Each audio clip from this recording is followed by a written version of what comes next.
12 vjet korrupsion, 12 vjet dështime, 12 vjet mashtrime për shqiptarët dhe për socialistët.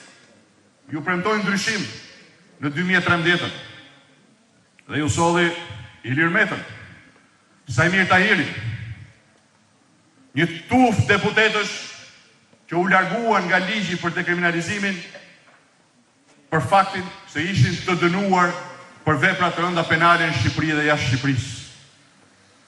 Ju sollin 2017 Ilir Beqën, koncesionet korruptive në shëndetësi, kur ju kishte premtuar shqiptarëve shëndetësinë falas. Ju solli në 2021 inceneratorët me Lefter Kokën, me Erion Veliaj dhe me një tufë kryebashkiakësh nga Avangjush Dako me shok, të cilët vodhën taksat e shqiptarëve, shkatruan shëndetin e shqiptarëve, helmuan ajrin e shqiptarëve me aferën më të madhe korruptive atë të inceneratorëve. Ky është Edi Rama. Dhe socialistët e ndershëm që besuan se duke votuar për të do të sillin ndryshimin e pas me sytë e tyre se çfarë solli.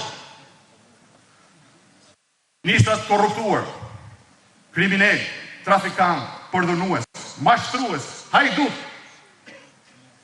Dhe tani kërkon dhe 4 vjet tjera. 4 vjet tjera vetëm me Edin, sepse gjysmë e shokëve i ka te 77 313.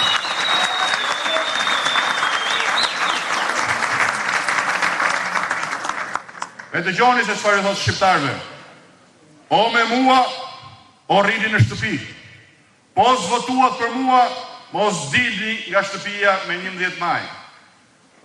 Këtu ka arritur rrugtimi politik i një njeriu që premtoi shpresë, ndryshim, progres, por solli korrupsion, vjedhje dhe skandale korruptive si asnjëherë që nga Shqipëria e pavarur 1912, solli rekordin e gjysmës së kabinetit në burg dhe gjysmës tjetër nën hetim për korrupsion.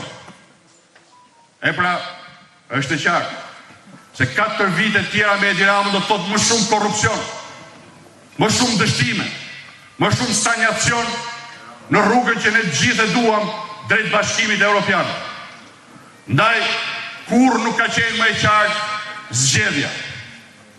Me 11 maj, në shtëpi, letë rritë korruptuarit e Edi Ramës, letë rinë ata që kanë mbushur xhepat me taksat e shqiptarëve dhe me taksat e socialistëve, letë rinë ata që shkënjyen votuesit e tyre socialistë, duke premtuar ndryshim e duke sjellë korrupsion, letë rinë ata që i heqin bukën e gojës familjeve të varfra për të mbushur xhepat e tyre.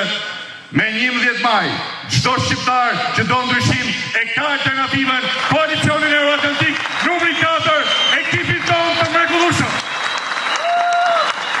Ekipin tonë të mrekullueshëm i gjithi në listë të hapur, sepse ndryshe nga ekipi Edi Ramës dhe rangallet e tjera të korrupsionit dhe tranzicionit, asnjë nga 140 kandidatët tanë të mrekullueshëm nuk ka frikë nga spaku.